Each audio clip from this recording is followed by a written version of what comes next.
Hey, it's CS Joseph with csjoseph.life doing another episode, the final episode of Season 8, which is the J versus P type comparisons that we've been doing.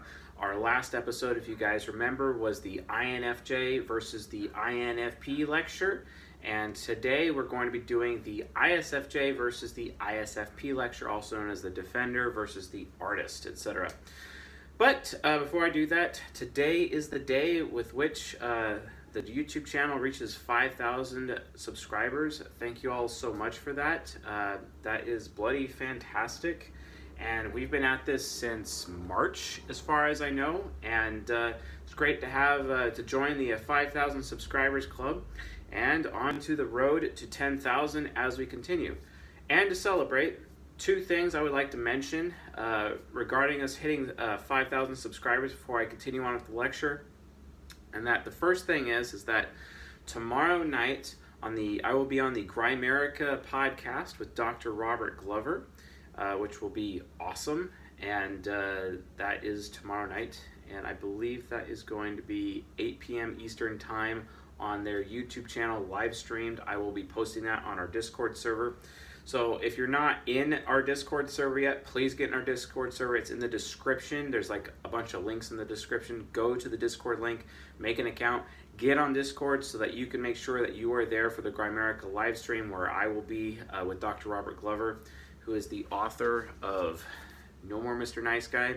If you are a man, I recommend, if you are a member of the male gender, biologically speaking, I recommend you read this book. In fact, actually, if you are a member of the female gender, biologically speaking, I recommend you read this too, because then it gives you like tools with which you can criticize or hold your man accountable for. And this is also a great tool to help criticize yourself and hold yourself accountable for it.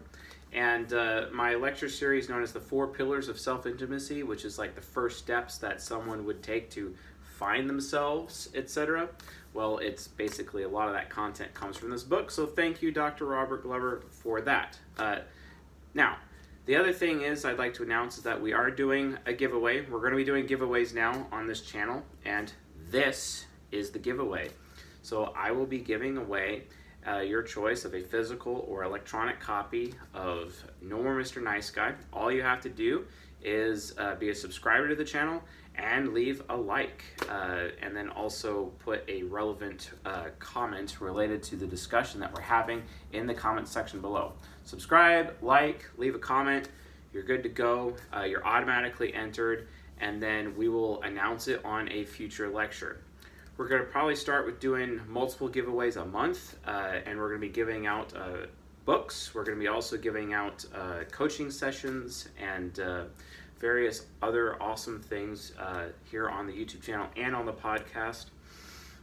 And again, if you're listening to us on the podcast, all you have to do to enter, go to the YouTube channel, subscribe, hit a like, leave a comment, and then you're good to go. And then I will write the name of the winner on the whiteboard in a future lecture and announce it. And then you just send me your contact details and you will receive a book, which is awesome. So, or whatever else we're giving away. Anyway, with that in mind, it is now time to start the actual freaking lecture. Yes, so that is the ISFJs versus the ISFPs. So, how are they similar? How are they different? I have no idea. Actually, I lied. I have like every idea. So they're both behind the scenes, aka background types. So that is informative, responding, control types.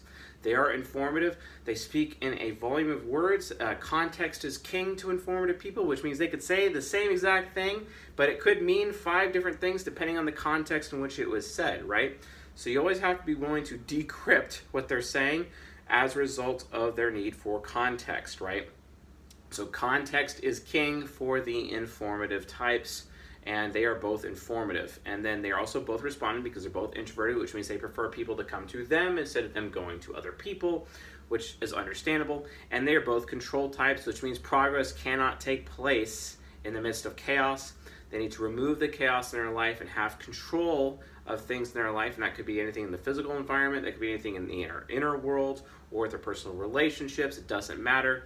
Those things are important, and they have to keep those things under control, because if things get out of control, they freak out and they're not really able to function quite well. So remember, they both have the same interaction style. Temperamentally speaking, though they're both concrete types instead of abstract, which means they're kind of like more they're more down to earth, which is the more concrete approach to things, whereas abstracting is kind of like me. I'm flying around in space somewhere, but they're pretty down to earth, and I got a chain around my around my leg, around my foot, just to make sure that I'm tied to the earth so I don't fly off into infinity, if you know what I mean. But again, ISFJs, ISFPs don't have that issue because they're both concrete. And the ISFP is the artisan. Also, they're also known as the artist, so they're very live in the moment, very mechanically minded, whereas the ISFJ is a traditionalist, past-focused, duty-based, whereas the ISFP is more willpower-based. Willpower being they know the path, the one path, the best path that they want for themselves, right? And they have pretty good awareness of that one thing that they want, and they're going to get it, whereas the ISFJ is kind of more insecure about all of those paths, all those future possibilities, which one's the right choice, or which one's the choice that person's going to make, and how is that going to affect me, etc. That is kind of how they approach it. So with that being said, let's do a dive in with their cognitive functions. So starting with the ISFJ, we have introverted sensing hero. So introverted sensing hero with the ISFJ, they're very past focused. It gives them long-term memory access. That's what introverted sensing is. It's all about long-term memory. It's also their sense of duty. It's their sense of self-discipline, because they are motivated by what they should be doing and not what they want to be doing. Want is about willpower. It's about introvert intuition. I want to choose this path. I want to go in this direction. I want this because it's going to get me this, etc. And then it just keeps building forward and forward and forward. Whereas, extrovert intuition is kind of like going out in every direction, all the possible paths available to me and others. Whereas introvert intuition is like, oh, this is just obviously the best path I'm going to take, so I'm going to move forward in this direction. That's introvert intuition, which we'll talk about in a second. But introverted sensing is attached to extrovert intuition, and it's all about what a person is experiencing. It's all about their past experience. It's where they get their sense of duty, what they should do, right? Their sense of self-discipline, and very long-term memory related. Very long-term. ISFJs are all about long-term. If you're trying to wonder if you're an ISFJ or you're an ISFP, for example, if you're an ISFJ, you basically don't forget anything. Whereas with an ISFP, you're actually pretty forgetful. But funny thing though, ISFPs don't actually admit to anyone that they're very forgetful, and it's very hard sometimes for people or for ISFPs to admit it. But if they are around people that consistently criticize them for being forgetful, and they're aware that other people think of them as a forgetful person, then ISFPs will accept that they are forgetful, but they need to have people around them to be that honest with them, right? So just be aware of that change or that point. It can get a little bit muddy there. But again, introverted sensing hero is all about what they should do. It's what their duty is. It's their sense of traditionalism, their sense of safety. It's what causes them to want to protect things because they're concerned about what may happen in the future, which is extrovert intuition, and they are on an axis with each other. SI and NE are like in yin and yang equilibrium with each other, and because of that yin and yang equilibrium, what happens to one affects the other, right? So, interesting point. Over here, ISFPs, we have ISFP morals, introverted feeling hero. They're all about morality. Morality means everything to the ISFP. Morality basically is what I believe is a good or bad thing. It's what the individual believes is a good or bad thing compared to the FE, ethics of the ISFJ, which is what does everyone else or everyone in general believe is a good or bad thing. So again, we talk about abortion, because why not talk about abortion? Because we try to do everything controversial around here on csjoseph.life apparently. So in regards to abortion, an individual may feel that abortion is a bad thing, but collectively speaking, the collective feels that abortion is a good thing, right? So notice how the judgment changes between good or bad depending on the context of an individual or the context of the collective. The ISFJ is very aware of the context of the collective, and as a result of that, they make their good and bad decisions based on collective or group feel, as it were. whereas the ISFP makes their feeling judgments, their moral judgments as an individual, right?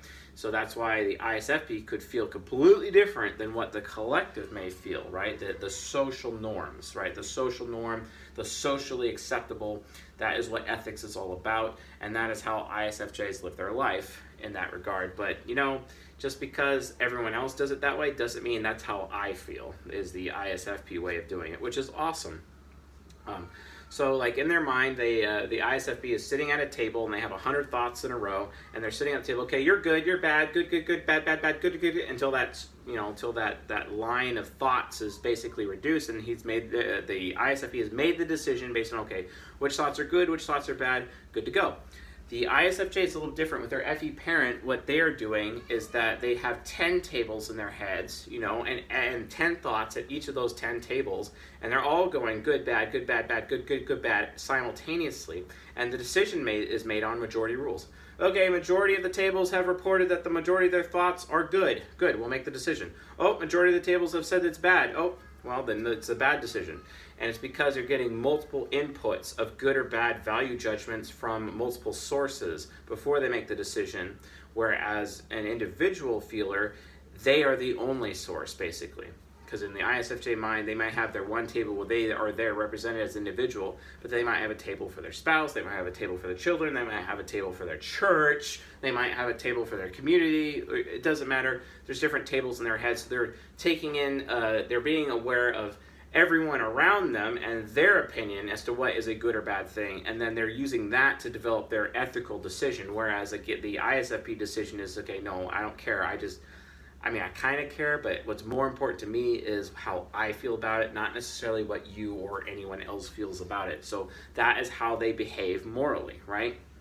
What this does is it allows them to rationally create principles. ISFPs are insanely principled people, and it comes out in their art and how even they design art or affect the physical environment when they are creating their art, or when they're building something, or they're working on a project of some kind that's with their hands. It's almost always their hands when they're building a house. It's always done in a systematic or routine way. And those systems and those routines that the ISFP develops are based on their moral principles, because it's like, it is good that I do it this way every time, or it's good that I do it this way this time, and I'm going to do it that way that time because it's good for me to do so, right? Because they've developed principles. They end up having principles and personal rules, or regulations or routines, principles that a moral hero has done, which is really endearing for the ISFJ, because the ISFJ ends up looking up to the ISFP and be like, oh wow, you're like the most moral, good person I've ever met, and I always want to make you feel good about yourself because you make me feel so good about myself, because I'm just like a vampire sucking your feelings away, and I'm consuming and eating your feelings, and it makes me feel like a very good person because I'm able to model my good and bad behavior, my good and bad value judgments based on your amazing heroic value judgments, ISFP friend person, and then all of a sudden it's like, oh yeah, that's exactly how they behave. Wow, I'm kind of liking the lighting. It's like so much better than the last couple of lectures I've done since I've moved my whiteboard. I mean, wow, the lighting was absolutely terrible last time. I mean, why not? And, also water bottle right over there. I mean, why not? So anyway, ISFP ego, all about morals, and they have mastery of physics. This is something ISFPs actually, they tell me, oh no, I'm not really good at physics, and it's like, I'm not a physics professor. Actually, you are very good at physics. If you know how to operate heavy machinery, and without even necessarily planning things all the way through, but you could probably do a small drawing and whatnot, you could change the landscape very easily with this heavy machinery, heavy equipment. Like, why not? Why aren't you that way? Oh yeah, Mr. Joseph, I guess you're right. If I have full freedom and all the equipment that I need to make something happen, I guess I can. And if I'm in the mood to work on a car, or if I'm in the mood to learn how to play a guitar, or if I'm in the mood to learn how to sing, I'll be straight with you. I'm the best there's ever is. Kind of like that guy Johnny in Charlie Daniels, The Devil Went Down to Georgia. He's playing that fiddle, you know what I mean? And that fiddle is totally an ISFP because he's the best that ever is. You know what I'm saying? But that's how they approach things. You know, those artists, they feel they have to feel good about the art that they're doing. They have to feel good about how they're approaching the physical environment because they live in the moment. Extroverted sensing parent is all about giving others a good experience or an experience. It's about giving others, it's about showing other people things. It's also being able to see with your mind how the physical environment around you can change based on what you want to do to the physical environment, right? This is what gives them the ability to learn tools super quick. They could be car mechanics if they apply themselves. They could be amazing musicians if they apply themselves.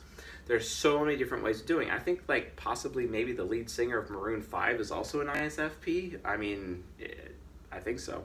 The point is that they really have that awesome mastery over the physical environment. And extroverted sensing also can, it's weird because I don't really talk about this very much, but extroverted sensing can actually detect weakness, at least what they perceive as weakness, not necessarily actual weakness, but it's what they perceive as weakness in other human beings, and that's why they push those other human beings, or they give them experiences hoping that those human beings get stronger. Now, however, high extroverted sensing parents and extroverted sensing heroes, you know, SPs, well, of all the types, they're the highest types that have the propensity to actually beat their children based on that, because they don't feel good about themselves. They don't think of themselves good enough because, oh, I have weak children, so I gotta toughen them up. You know what I mean? And then they use their extroverted sensing in that bad way, which can be, you know, abusive in that regard. So it is just something to keep in mind if you're an SP type or an ISFP, you know, just remember that just because you're perceiving weakness does not mean there's actual weakness there, right? Oh, I can't believe you said that, Mr. Joseph. Are you really saying that, you know, I could be at risk of beating my children? I mean, like, okay, yeah, well, recognize that everyone is human, right? And everyone is flawed and has their own flaws, you know what I mean? And there are plenty of audience members of this channel and people that I have coached multiple times who have had pasts of abuse with their parents, right? It is a thing. So just be aware of that risk, right? Be aware of the risk and understand that it is a thing and it's something to watch out for. SE users can do this. I even know some INFJs who have been abusive to their own children, or they're more abusive to their spouses than they are to their children, though, let's be honest. Whereas, yeah, NFJs is more like towards their spouse, whereas SPs are more towards like their children, which is kind of interesting to me. So it's kind of interesting to watch how extroverted sensing behavior changes amongst the types, especially when it comes to abuse, and it kind of manifests in different ways. Of course, there's all the different kinds of abuse, like emotional abuse, psychological abuse, as well as physical abuse. I'm just talking about physicality right now because of extroverted sensing parent, right? So, and that's not to say that I'm not saying that ISFPs beat their children. I'm not saying that. I'm saying that, you know, the people that do beat their children, statistically, there's a really good chance they're an SP, so be careful, because extroverted sensing parent or hero. So an child is all about what they want. This is a huge difference between the ISFJ and the ISFP, because the ISFJs do not want to do anything. They are not about what they want to do. They are about what they should be doing, right? And as a result, ISFPs are all about what they want to do, because they are all about willpower and finding the best path forward for themselves. Like a little kid, and they do it innocently, right? Little kid running through the minefield, and somehow they're able to get through all of the mines and explodes and whatnot, and then somehow they're just perfectly okay. That's because of introverted intuition child. It's right here, and introverted intuition is there, and they're able to want whatever they want to do, and it's like, wow, I want to give you this experience, or I want to change the physical environment in this way, or oh, I want to paint this painting, etc. They're all about what they want. Whereas ISFJs are all about what they should do. That's what they are motivated by. They do not allow themselves to want things because they have an I demon. Why? You never, ever, ever, ever ask an ISFJ what they want. You ask the ISFP what they want, but you never ask the ISFJ what they want, because you are at risk of pissing them off. Don't piss off the demon, right? That demon exists to strategize a plan and plot your demise, okay? And ISFJs are very good at plotting demises, and they're excellent at executing those plans. Be very careful. Do not do this.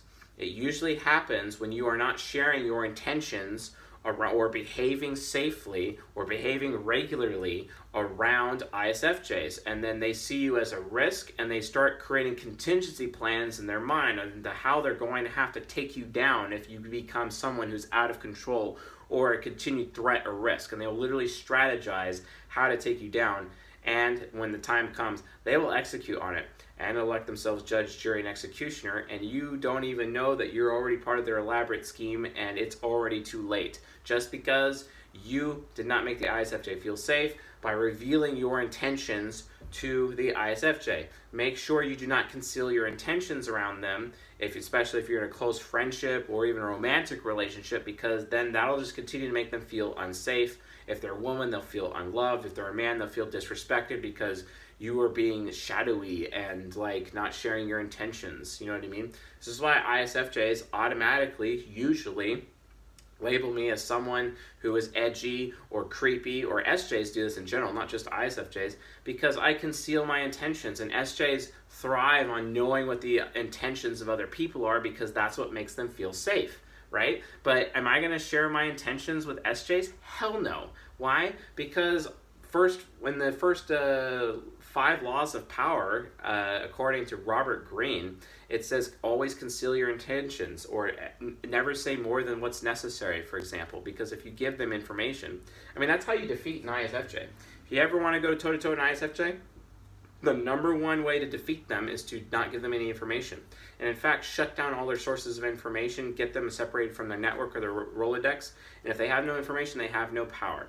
Because according to G.I. Joe, knowing is half the battle. Well, to ISFJs, knowing is more than half the battle, and if you can actually inhibit them from getting that information, you can take them down super quick. It doesn't matter how much they plot against you. It doesn't matter how much they have a contingency plan on how to take you down. If you basically shunt or shut off their source of information, because they can get very like cloak and daggery and very spy-ish with their little spy networks, their little spy social networks that ISFJs have, with their FE parent and their extrovert intuition inferior function. You can put a stop to that by inhibiting their information or talking to other people and twisting things around in such a way where they're no longer getting information from their info sources because they could be very gossipy or busybody-esque, and then as a result of that, they no longer have any power over you, and it doesn't matter because their plan that they had initially created in their mind is no longer valid and they can't follow through with it. AKA, you just defeated the ISFJ. Awesome! So, that's just one way you can take them down if you have to. Well, for ISFPs, if you need to take them down, you just make them feel good about themselves. Should always be truthful with what you're doing, and so that because they always ask like, "Hey, what are you doing?" You know what I mean? And then always tell them that you think highly of them, and say why, for example, and they'll never bother you. You know.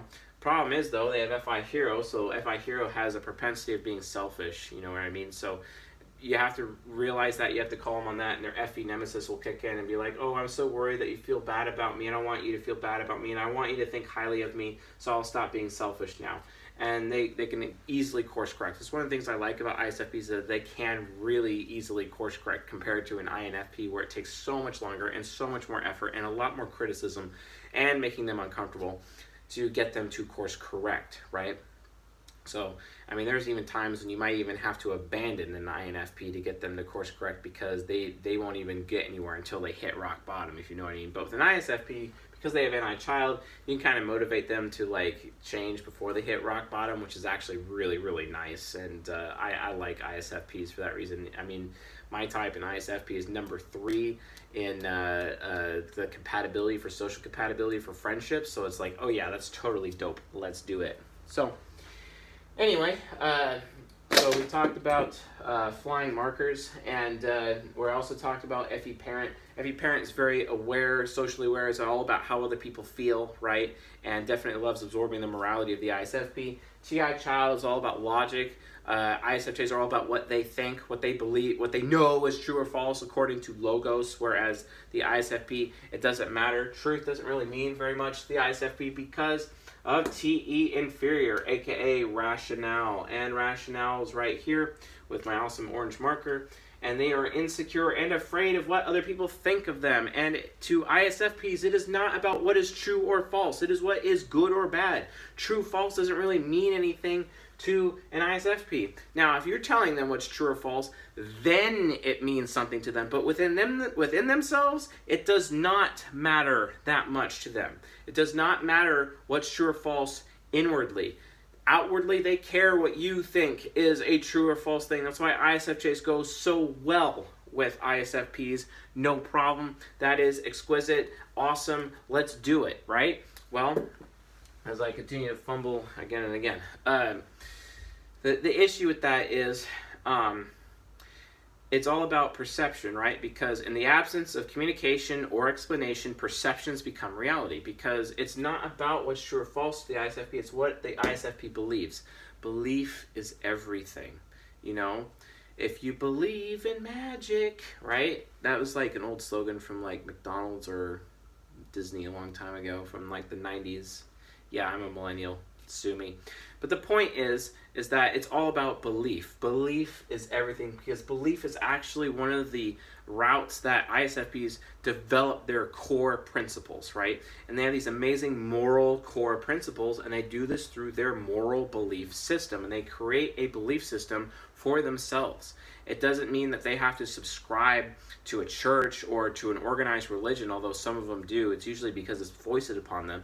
But ISFPs need freedom. You have to give their NI child freedom. If you do not give their NI child freedom, one way or another, they're going to come through the door that you locked them in that room, and they will break that door down because they have to have full freedom. If you take freedom away from an ISFP, they'll demon rage their TI logic, and they will engineer your demise, you know, and all of a sudden you find yourself going down a slide that leads to like a pit of lava or something, and while they're cackling to themselves,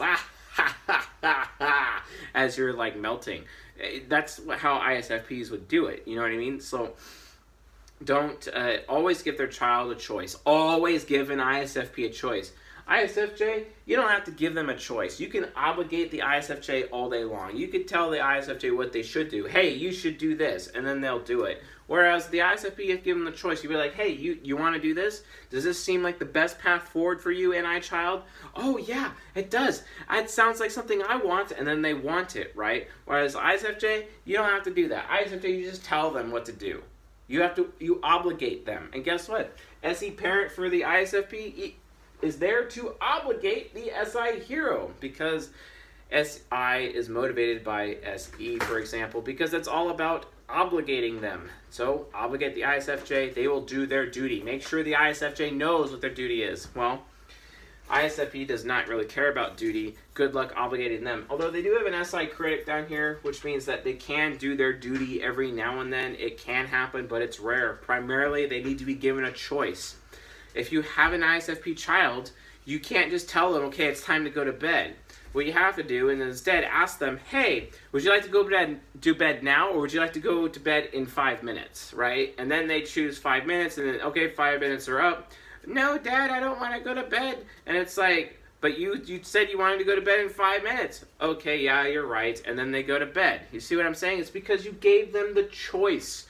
ISFPs are all about choices, right?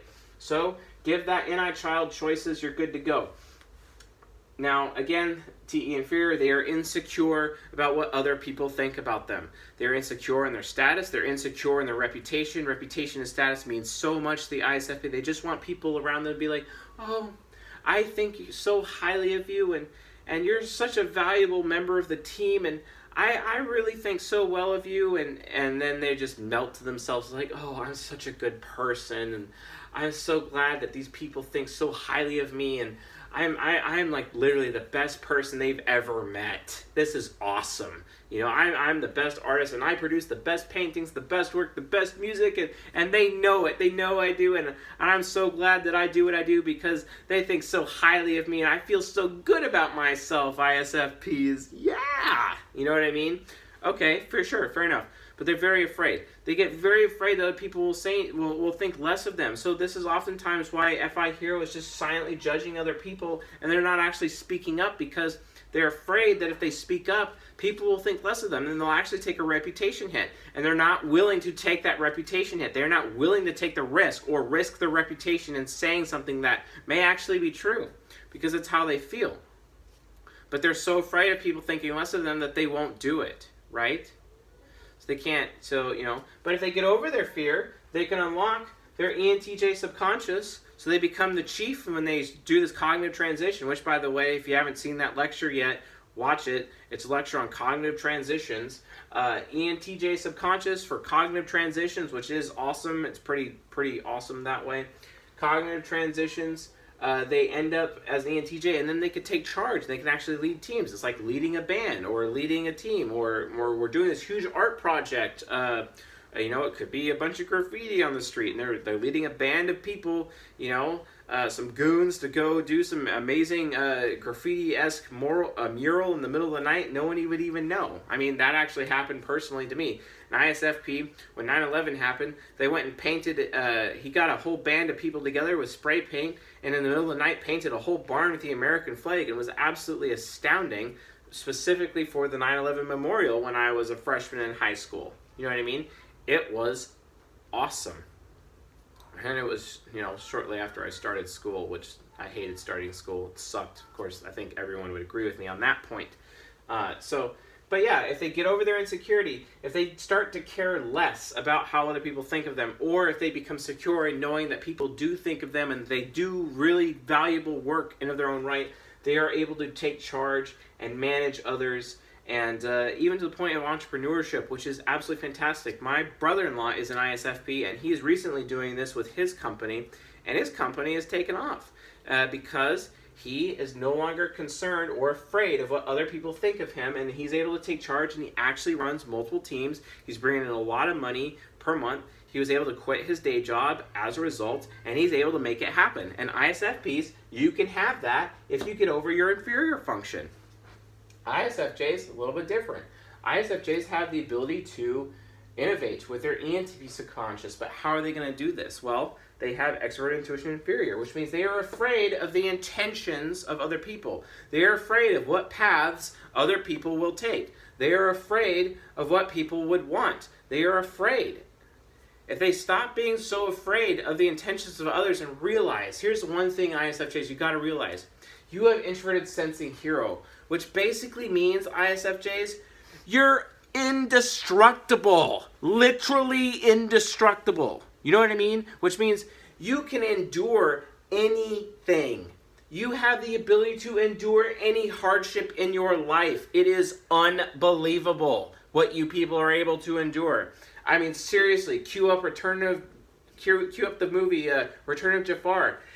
You'd be surprised what you could live through. Exactly.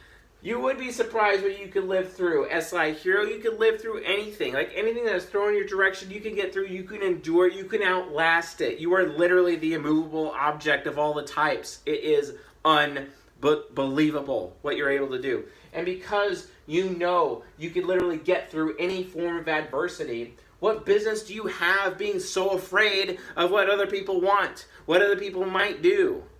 What business do you have being so afraid of the future or the potential? Well, you realize that because you can endure anything, that you don't have to be afraid of failure or other people failing you anymore, right?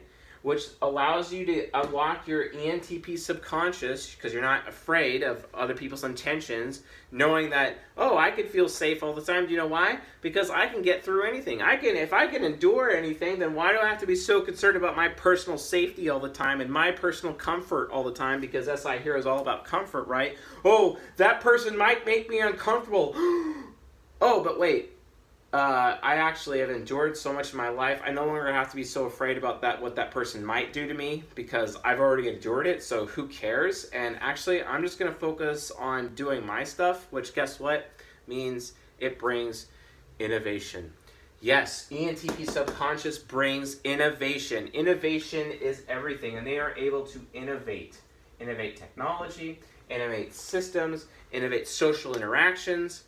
And it's through this amazing innovation that an ISFJ has.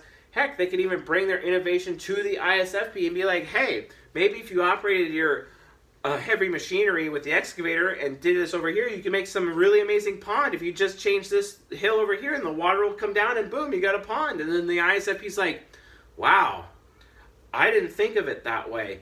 You have a really good point. Wow, you're really smart. You're really intelligent. Yeah, you're right. I'm going to go do this. This is definitely something I want to do. And then all of a sudden the ISFP gets that excavator, and then boom, they have a new pond in this ISFJ, ISFP couple, for example, in their 40-acre property. And then boom, there's a pond, and and it's great. And the ISFJ gets to swim in it and everything because her ISFJ or her ISFP husband got the excavator out and made this happen because she was willing to innovate, because she was not afraid of what her ISFP husband wanted to do with that area of the property. She just made the suggestion and she's able to do it. NE inferior is all about suggestion, and people are suggestible, which means they can innovate, and the ENTP can innovate through other people by being committed to suggestion. It is absolutely awesome what ISFJs are able to do. Yes, I know they have their virtue and vice of faith versus fear, but this is, I'm telling you, get over the fear because you can already endure everything anyway. So why are you even bothering being afraid? So stop being afraid. Please, ISFJs, do the world a favor and don't be afraid and put on your armor, you know what I mean? And have faith in yourself, right? And have faith that no matter what's going to happen to you, you can get through it, and then as a result, you will be successful. You will be closer to enlightenment. You'll be closer to getting harmony for your family and being successful instead of alienating everyone in your life. Oh, yeah, let's talk about alienation. FI critic. ISFJs hold themselves to this insanely high moral standard and this insanely high moral principle that not only can they meet that super high moral standard, because they have a really hard time with it, meeting it themselves, but they actually enforce it on other people. Why? Because they're obligated. And because they're obligated themselves, they actually obligate other people with their SE nemesis. And their SE nemesis, nemesisly, evilly in some cases, negatively in most cases, obligate others. Oh, you have to go, you better go to this family event, because if not, you got another thing coming. I don't know how many ISFJs in my life have forced me to go to family events that I didn't even care about doing and meeting people I didn't care about meeting. I got more important stuff to do. They're so afraid that I wouldn't want to come. So they knew that I didn't want to come. They're afraid of that, so they forced me to go against my own will, and they obligated me into going, right? Because ISFJs are great at being obligated, and because of how obligated they are, they feel they have every right to obligate others, which is not true. That's the problem. So, and guess what? They obligate the ISFPs because SPs have, the ISFPs have SI critic, and that could be a problem. And they too could be obligated, Even though they're very short-term memory with their SE parent, because, new memories come in every day, it pushes the old stuff out, but their hard drive, which is long-term memory, SI, that's the hard drive. That's deciding not to write for some reason. You got their little hard drive down here. That's pretty small, only 15 frames a second, where, their short-term memory is only 75 FPS. It's a lot of short-term memory. A lot of RAM they got going on there. Lots of RAM. It's awesome. But only 15 FPS down here, so that would kind of be an issue. That's kind of why, ISFPs can get pretty forgetful all the time. And, that's why they forget those obligations that ISFJs put on them. You know what I mean? Here, I'm going to obligate you, but, I'm also going to forget. Yeah, that's really effective. So, anyway. So yeah, they obligate others, they do it in a very negative way, they have that super high moral standard, and when they hold other people and obligate other people to their super high moral standards, it's usually as a result of what we call dogma and doctrine, especially in churches, especially with faith-based systems, because they're all about faith. And they are forcing other people to follow a dogma, and that dogma could be a dogma about the family or a doctrine of the family. You always show up to family things, or you always go to church, etc. And it's all about dogma and doctrine to them. And that just alienates people. It's a wonder that ISFJs wonder at all as to why people don't invite them to things. It's because they alienate everybody with their super high moral standard. And that's a problem. Thank God ISFPs are around, because ISFPs can chime in with their FI hero and their FE nemesis and be like, hey, Miss ISFJ or Mr. ISFJ, maybe you shouldn't be obligating those morals. Because what the ISFP is going to do be like, wow, you got super high morals, but my morals are actually even more crazier than yours, and you can't even live up to your own moral standard anyway, but I can live up to mine, which means I have full freedom to do whatever I want, and I don't care about you obligating me. So, and if you really are going to keep trying to obligate me to do those things, screw you, you could go do it, fine. I'm going to go do my own thing, screw you, right? and then the ISFJ sees that the ISFP is not interested in doing that, and then the ISFJ is alone going to this family thing, and then they'll remember that later, and then they'll remember to not do that to the ISFP, and then, okay, they stop alienating people. And that's just one example of how one less person is not as alienated. Be careful with ISFJ. So remember, if you're trying to figure out if you're an ISFJ or an ISFP, are you alienating other people? Are you practicing dogma and doctrine? Are you obligating other people to do things that they don't even want to do? Why? Because you think it's fair to do so, because your TI child thinks it's fair for you to obligate other people because you've been obligated your whole life? See, that's wrong, ISFJs. Stop thinking that's okay. Just because other people can obligate you does not give you the right to obligate others. Never forget that. ISFPs, they have something interesting going on with their subconscious. They think they're so supportive, and they think they're such a good person that they deserve things. And they think they become so deserving over time that if they don't get what they believe they deserve, they actually push people away. They loyalty check them. They end up becoming very silent and very judgmental, and then to the point where they almost become indifferent. It's kind of like that INTP apathy, but not so much. It's more of ignoring. They're just straight up ignoring or losing all steam, and they end up just becoming lazy and lethargic, and they lose all sense of diligence. Because what they were diligent before, well, you're not giving me what I deserve, ESFJ unconscious. You're not giving me what I deserve, so I'm not going to be supportive of you anymore. And then all of a sudden, they're not motivated to do anything in your direction anymore. And it's because it's a deserving thing. And they're jumping to conclusions, potentially, about what they deserve. That's wrong. And that's not right. And that's a problem with the ESFJ unconscious. They can get into this constant thing, well, I deserve this, and why don't you think that I deserve this when I know I do? And then they jump to conclusion, and their TI demon activates, and then it's just wow, boom. So ISFPs, they realize they're such good people with their high moral standard, but they realize that other people, are not so good, and they worry that other people are bad people, right? And they're already worried that ISFJs are bad people. But guess what? ISFJs are so critical towards their own morals and their own self-worth that they are, they're beyond worried of being a bad person. They already walk around believing they're a bad person. And some of the ways that they feel good about themselves, ISFJs, if I could just obligate my family and friends to go to church with me because of dogma and doctrine, then I could feel good about myself because I made other people go to church with me, and I'm obviously a good Christian, or I'm a good Mormon, or I'm a good Muslim, or I'm a insert label of religious belief system here. I'm a good one of those people because one of those people, TE trickster, labels. This is what they're not even really aware of labels. They want to be aware of labels. They think they're aware of labels, and they just label people. In fact, my own mother thinks I'm autistic, for example. I mean, she put that label on me, and she's an ISFJ, but she doesn't know how to label anything to save her life. And then she has this moral dogma and doctrine regarding to her belief system, and she feels so good about herself when she brings other people to church with her. That's why that happens. I mean, all those Jehovah's Witnesses and all those Mormons that are coming up to your door and the missionaries, what percentage of them are ISFJs? Yeah, not cool. Because they're doing it so that other people feel good about them so they can get the recognition. Because that's what ISFJs really want.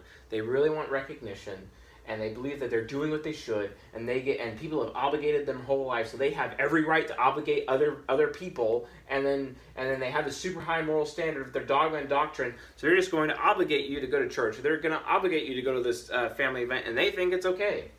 And, because of this label of this belief system that they have, and it's wrong.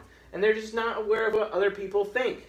They're completely unaware of what people think, to the point where they'll tell other people what they think themselves, even though those other people are already thinking that, but they're not aware of it. It just becomes repetitive, and then those people end up feeling disrespected, and they don't have anything to do with the ISFJ because they are alienating.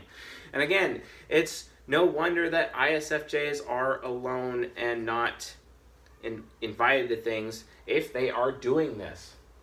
How do they go over it? They stop being afraid. They recognize that they have no right to obligate others just because they allow themselves to be obligated themselves, because that's wrong. And they do not hold other people unfairly to their super high moral standard, because even they themselves, ISFJs, can't even meet their super high moral standard. So just because you ISFJs may feel like a bad person doesn't give you a right to try to make someone else feel bad by obligating them to go to church with you. You know what I'm saying? Like, it's not right. I get you're the defender and you're trying to defend your faith, but obligating other people against their will because you've been obligated against your will, because even though you don't really care about your will, but other people do care about their will, especially ISFPs, they definitely care. What right do you have to do that? That's wrong. Don't do that, please. You are so amazing with your innovations, ISFJs. You're so amazing being that knight in shining armor to protect the innocent and the needy, and you are all about justice. And I love your sense of justice, but sometimes your sense of justice can turn into revenge. And we've already talked about how your NI demon, when you're so afraid of what other people are going to do, and you create these contingency plans in your mind as to how you're going to take those people down and how you're going to get justice. And then once you have your justice, it becomes revenge, and you end up seeking revenge from other people. That's your demon. That is your INTJ superego talking, seeking revenge. Revenge is everything to it. Avoid the revenge, please. Your NI demon doesn't help. The superego exists to burn your life away. It is the giant red nuclear option to reset your life. That is why the superego exists. You are to live in harmony with your superego inside your mind. And it exists as the nuclear option. Stop using the nuclear option on other people. Unless, of course, you have to reset your life to free yourself, to see the light, to see the truth, you know, the way, the truth, the life. Well, I guess you'd have to actually research and verify your own beliefs instead of being dictated to and being obligated by some guy talking to you on the pulpit, and actually use your freaking TI child for once and actually verify what they're saying and do the research instead of just taking what they say for face value because you're a good Christian person and you just check your mind at the door when you're walking into your church building ready to receive that message from that crazy preacher on the pulpit being like, oh, hey, you know, you should live your life this way, and then you just listen to it, and then you actually do it because you've been obligated without actually using your freaking TI child to verify what they said in the first place. Hashtag do your own freaking research for once. Verify your beliefs. Verify what you know. Verify your faith, ISFJs.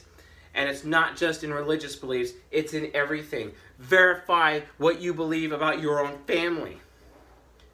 You know, I know a lot of people who have ISFJs, you know, as parents in their families that they didn't even verify, and then as a result of that, their own children were being molested and abused because they weren't willing to verify, because they believed so much in the dogma and the doctrine of their family and how great their family was that it didn't even occur to them that their children were being harmed by other family members, right?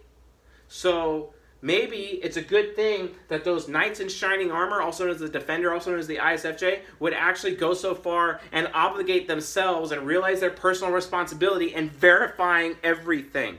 That is their TI child. That is what they are supposed to be doing, but for some reason they don't. They get sold on a lie, and they end up protecting a lie, and they end up enforcing that lie on other innocent people in their life. Don't do it. Yes, it seems like I'm ragging on ISFJs. Now we're going to get to the ISFP. I talked about how ISFPs feel so deserving because if you give them too much praise, they'll think that it'll go to their head. They'll think they're so good, and they become so arrogant. I have met some insanely ISFP arrogant people. Their pride just explodes. They get insanely arrogant. They feel like they deserve more pay. They feel like they deserve more advertising or reputation or status. It just seriously goes to their head. And then when they don't get it, they decide to not be diligent anymore and to not be supportive towards you anymore, when in reality their ego was inflated the entire time. And that's not fair to you when they decide to not be diligent, when they're only lacking in diligence because their inflated ego got, you know, reduced a few notches, right? How is that fair? So ISFPs recognize, like, you're good, but you're not that good. Recognize that you have to humble yourself. If you're lacking in diligence, if you're really not putting in the time, like if you're at a job that you believe is a dead-end job and you're not, you know, people aren't thinking highly of you and they're not thinking that you're really good? Is it really them? You need to find out, is it really them or is it you the problem? Are you actually doing substandard work? And because you're doing substandard work, are you caught in a self-fulfilling prophecy that your substandard work, which is not appreciated by other people, is causing you to be less diligent at your job?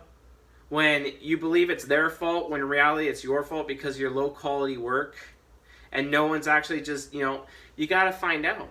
So how do you do this? Go to other people, do some work, and be like, hey, what do you think about this? Am I doing a good job? You have to do this. Ask other people to verify what you believe for you. ISFJs, they're supposed to be verifying. You can go to them, right? And yeah, ask for criticism. ISFPs, you have to ask for criticism. ISFJs, you have to be willing to offer criticism. Besides, you're kind of, especially an immature ISFJ, you're at risk or have already done, you've been alienating other people as it is. So what's the risk of being more critical? Be critical. Criticize other people. Find out what the truth is. Verify others. Verify yourself. Remember, the truth is a double-edged sword, right? It comes out of your mouth, with the tongue. It's a double-edged sword. As you're cutting other people with the truth, you yourself are getting cut by the truth yourself. It is super important, right? Recognize that is your responsibility, ISFJs. So, we talked about how there's not as much of a long hard drive, just dropping more markers. We'll just pick up another one. And because of that, they have a lower long-term memory, whereas the ISFJ has a super high long-term memory, but their short-term memory is a little bit less, but pretty decent. But they have super high long-term memory. ISFP, lower long-term memory access because their mind is not able to access their long-term memory because their mind is more focused on accessing their short-term memory, basically, in the ISFP, and it's the opposite with the ISFJ. Another thing about the ISFP, they are so unaware of the intentions of other people that they are definitely open to attack, especially like if you take them to a used cars lot, they will be manipulated by the extrovert intuition user. And they are super susceptible to ENFPs and ENTPs. ENTPs the most. ENTPs can marionette ISFPs like crazy. You have to be careful. Luckily, ISFJs exist to protect ISFPs from those people, especially since the ISFJ is pure opposite with the ENTP, and definitely can tell if an ENTP is being insincere and wearing a mask, right? Because the ISFJ wears masks too sometimes. They know how it works, so they have an ENTP subconscious, and they can protect the ISFP from that. ISFJs recognize it is your responsibility as an SJ to protect SPs from people taking advantage of their willpower. That is your responsibility. SPs, it is your responsibility to make sure that other people around you are growing, that they're changing, that they're getting stronger, right, in their life. That's what you're supposed to be doing, and showing them how to do things, growing things, right? I know a lot of ISFPs who have green thumbs. They're great at horticulture. Get involved in that if you can, or painting and whatnot. Growing skills in others. As they develop their own skills, they grow skills in others. That's what SPs are for, right? So you can grow skills of your ISFJ friend, for example. Grow their skills. And then remember everything you've ever taught them, and they will become super capable, almost as good as you at what you do, to the point where you can actually rely on them in projects that you do and actually collaborate on things together, so that you ISFPs never end up feeling alone, or that you have to do everything by yourself because you've been able to teach the SJs on how to do things properly, especially ISFJs, because they'll remember. And ESFJs as well, but especially ISFJs. And then obviously the TI demon will come out if no one is thinking highly and giving credit where it is due, because TE inferior absolutely needs credit. It needs reference points. And if no one's providing that information, well, then the ISFP is like, well, shoot, I do all this good stuff for you. You're not even giving me credit. You're taking credit from me. You're actually stealing credit. Well, I guess I'm going to go demon mode. And then they do. And then it just completely falls apart and it just explodes. Definitely not something you want with an ISFP. So anyway, that concludes this episode on how do ISFJs compare to the ISFPs, Season 8, Episode 8. That is the final episode of this season, although we have 2 more seasons on type comparisons, which we will be doing in the near future. as well as exploring more information about the temperaments, as well as the different attitudes of the various cognitive functions, which will be coming up next. And then we'll be launching into other amazing areas of content for this channel. So if you found this lecture useful, helpful, educational, insightful, and enlightening, please leave a subscribe and a like for the channel, and also subscribe to us on the podcast as well. That would be awesome.